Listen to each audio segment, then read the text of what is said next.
Hello everyone. Do have the pleasure to sit here with Karuana.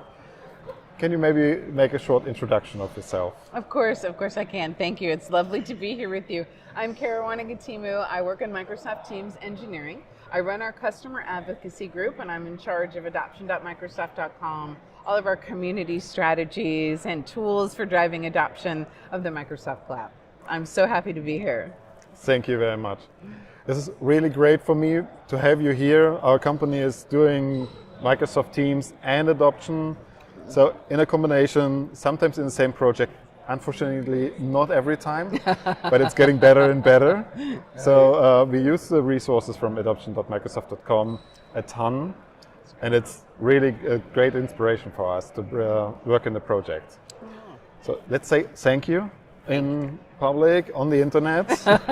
Thank you so much. Well, I'm really happy that people find value in the resources there.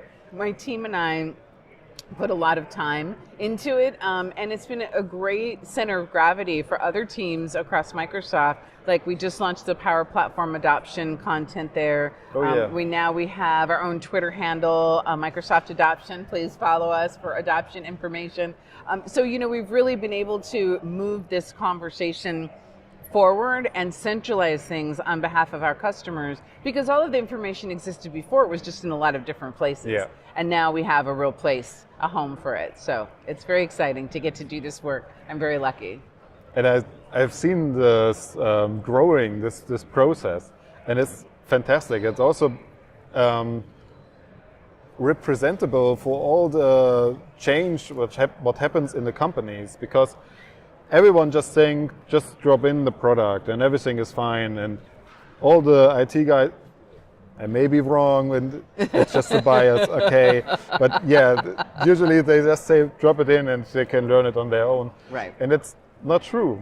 And it's fantastic to see also how this brand, this adoption brand, growing at Microsoft. Yes, absolutely, because we know that healthy usage is about users who have digital literacy and who can apply the technology to their business outcomes. That's what it's all about. The features alone don't mean anything unless they're attached to that business outcome. And that takes a little bit of work. Right? And it's also enterprise software that has a little bit of complexity to it. And of course, you can use things right out of the box. Of course you can. But it's much better when you give users the context for what they're doing, and you help them do the next right thing. But I do have empathy for those IT folks. I am one of those IT people. And I understand, I never just like to just drop things in, but I understand the pressure of trying to manage so many different services and the pace of change. Absolutely. That's why, that's why we focus on, doing the integration between Planner and Message Center, the tutorial we have for that. That's why we think of Teams Advisor, or all of these different tools that we're building that are available on adoption.microsoft.com to really help people manage the noise. Yes. And apply the noise to a service strategy that supports the people, because it's definitely about putting the people at the center of that strategy.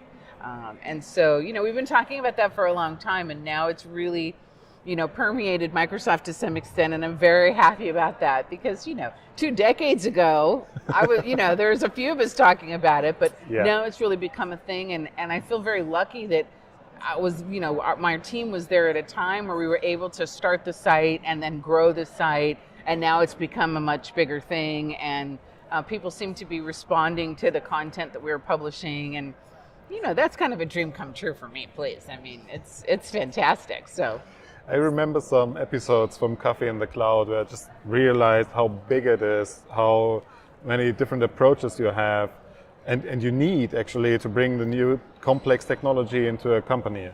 Yes, it's very true. And that's why when I wrote over, I guess it was 3 or 4 Christmases ago, I wrote the Service Adoption Specialist course. Yeah. And at the time we published it on edX, and now it's on Microsoft Learn. And, when we put that into, and I wrote that, it was really about, let's give people a framework for it. Like, how do you build the skills to do this at a very large company? Because it's not the same. If you have 100 or 500 users, what you do is very different than if you have 150,000 users. Absolutely. And you're actually running multiple adoption work streams simultaneously at different phases and stages. And so that's a very, that's kind of master level work, and it takes time to get there, but you can, So yeah, I appreciate the fact that people have leaned into that. And it's for folks like you also telling the story of what you're doing in your own company, right? It's all about the real world of it. It's not about theory for me. It's about the tactics of getting it done. So I'm just curious, are you using your experiences within Microsoft? Oh, absolutely. Well, I started my job at Microsoft in Microsoft IT, and I was the director of collaboration and adoption. And so yes, we built our own user group internally. We built a champions program internally. I used campaigns. All of the tactics that I teach, we used inside Microsoft, and they still do today.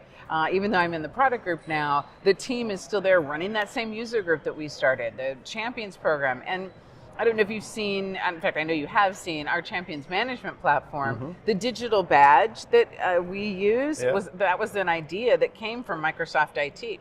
And so, yeah, absolutely. Microsoft needs its own adoption programs just as much as any other company, because just because you work there doesn't mean you understand the best way to use SharePoint or the best way to use Teams for that matter. So yeah, and we rolled out Teams internally. That was my last project I did for Microsoft IT before I moved into the product group. So yeah, a lot of fun. Have you had any, I don't want to use the word issues, but have you had some challenges where you can maybe think about and share with us something which you see multiple times in so many different companies? Oh yes. Absolutely. And something, there are opportunities to build relationships and learn from each other. Very, very often there is, I'll call it healthy tension between security or legal folks and the people who run the user experience. User experience folks really want things to be accessible and easy to use and somewhat ungoverned. And of course, security and legal folks usually want more control. That's their job. Right? Their job is to protect things and to control things. And user experience folks are about adoption and usage and health and the satisfaction of people. Those two groups often aren't speaking the same language. That's why the people first strategy is so important. If you really put that user in the center of those conversations, then it stops being about us having differing opinions and how we can both serve the outcome of that type of user. Whether it's a salesperson, a frontline worker, an information worker, whatever it is. So I feel it's really important for people to shift the focus off of this tension between each other and focus on who we're supposed to be serving, which is the user. Yeah. And that is a very, very common scenario, and often the two groups are trying to do the same thing. Keep shadow IT from putting data at risk. They're just using different language for it. So occasionally us adoption specialists, we're interpreters. Right? We're facilitators. That's why our own people skills are very important. We have to be able to go into that room and get those groups to talk with each other, reestablish frayed relationships, build in listening and feedback, let the users speak for themselves, because often we can't speak for them. And sometimes we try to, but that's usually not very successful. Usually not very successful. Don't speak for your users. Get some real feedback. And let I agree, unfortunately. I learned it on a hard way. Yes, let the verbatim speak for you, right? I may think, even after all these years, I've been doing this a long time now, so I may think I know what the users want, but that's my own arrogance, right? I need to be focused on being curious about what they need and what they're going to say. I need to use my forms and ways of getting feedback, right? And really let the verbatim speak for me. And then if I'm right, that's great. But oftentimes I have something more to learn, and I just have to be open to that. So, if you find yourself in a situation where you have people aren't seeing eye to eye, you're usually talking about the wrong thing.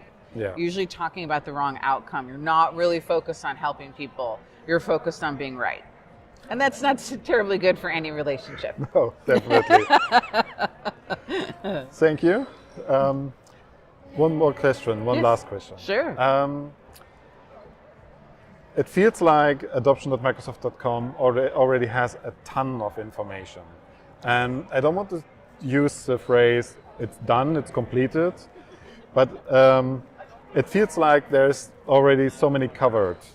Do you may have anything you can share with us? What's the future of absolutely. Yes. Adoption.microsoft.com is? You know, the thing about adoption materials is they're always evolving. Yeah. So we're really focused right now on localization. Oh, okay. Most of the materials on adoption.microsoft.com right now are in English. And so we would like to move that forward and match the list of languages that our Microsoft 365 Learning Pathways solution has.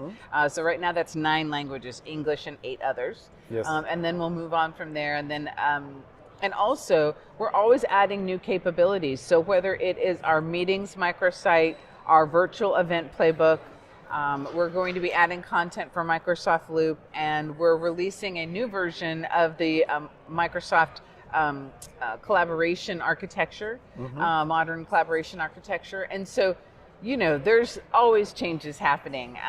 There's a lot, and we have new apps and new samples happening every other week. So yeah, it's always growing for sure. But I think the number one thing that we need to deliver is the localization effort. And we're upgrading some infrastructure to accomplish that. So I'm very excited about getting that done. People have asked me for it for quite some time. And so I'm happy to be able to finally deliver that. And a pipeline of content that's going to mean that people like yourself don't have to spend time making slides. You can use my slides and do whatever you want with them, but at least you have someplace to start from. Right? Like that was always helpful for me when I was a customer, is being able to see the Microsoft people and take their information and tweak it for my own internal audience. Absolutely. And it made it so much faster for me. So I really want to do that for other people. I remember what it was like to be a Microsoft customer. It drives me every day to improve the employee, to the customer experience. So Brilliant. there's lots to do. But, and you know, also the last thing I'll share with you is, we recently launched a new Twitter handle, MSFT Adoption. So everybody should follow that, because that's where the official information about the health of the website, the initiatives, the releases of our different solutions, all of that is now in one place in an official Microsoft handle. People can, of course, still follow me and then see that information and my dogs and occasionally my politics. But if you just want the facts, go to the Microsoft Adoption Twitter handle and you'll get all that information. I love this. I love this official statement. Now it's everything what's coming up on adoption. It's on a single point of interest of contact. Thank you. Exactly. That's awesome. I know. I'm really excited. They keep letting me do these things, right? You know, and I just keep doing them, and it just happens, and I'm really excited by it. So you know, that's the reason why I used the verb brand. I think it's really a brand in the meantime. I think so too. Karuana, thank you very much for your time. Thank you. Thank you for having me. Appreciate it. Thank you. Thank you. Thank you very much. See you at the next video. Bye.